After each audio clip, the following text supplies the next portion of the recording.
அனைவருக்கும் வணக்கம். நான் பிரபாகரன், ஜோதிடர், சென்னை பேசுகிறேன். நான் இப்போ என்ன சொல்ல போகிறேன்னா, இந்த திருமணம் பொருத்தம் பார்க்கக்குள்ள 6வது பொருத்தமா இந்த ராசி பொருத்தம் பார்ப்பாங்க. அதை பற்றி தான் நான் சொல்ல போகிறேன். கருத்துக்கொள்ளுங்க. இது ராசி பொருத்தன்றது வம்ச விருத்தி, ஆண் குழந்தை, இதுக்கு சம்பந்தமான பொருத்தம். கருத்தில் கொள்ளுங்க.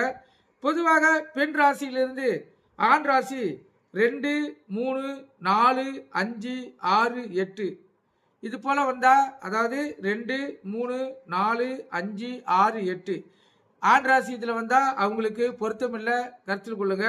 அதே போல 1, 7, 9, 10, 11, 12 இருந்தால் பெண்ணுக்கோ ஆணுக்கோ பொருத்தம் உண்டு. கருத்தில் கொள்ளுங்க. திருப்பி சொல்றேன். 1, 7, 9, 10, 11, 12 ராசி பெண் ராசியிலிருந்து ஆண் ராசி இதுவாக இருந்தால் அவங்களுக்கு பொருத்தம் உண்டு. கருத்தில் கொள்ளுங்க. இது மிக மிக முக்கியம். அதாவது வம்சாவிருத்திக்கு கருத்தில் கொள்ளுங்க.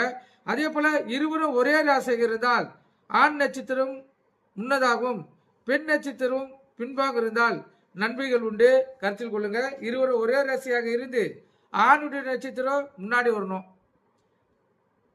பெண்ணுடைய நட்சத்திரம் பின்பு இருக்கணும். கருத்தில் கொள்ளுங்க. இப்போ ஆணுடைய நட்சத்திரம் ஆஸ்வினின்னு வச்சுங்க, பெண்ணுடைய நட்சத்திரம் திருவோணம்னா அவங்களுக்கு பொருந்தும். கருத்தில் கொண்டு நீங்கள் பயன்பெறுங்க.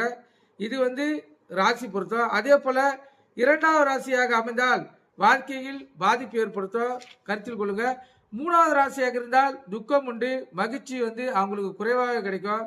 4வது ராசியாக இருந்தால் பொருளாதார பற்றாக்குறை, ஏழ்மையாகவே அவங்க 2 பேரும் வாழ்க்கையை கடக்க வேண்டியது இருக்கும். கருத்தில் கொள்ளுங்க.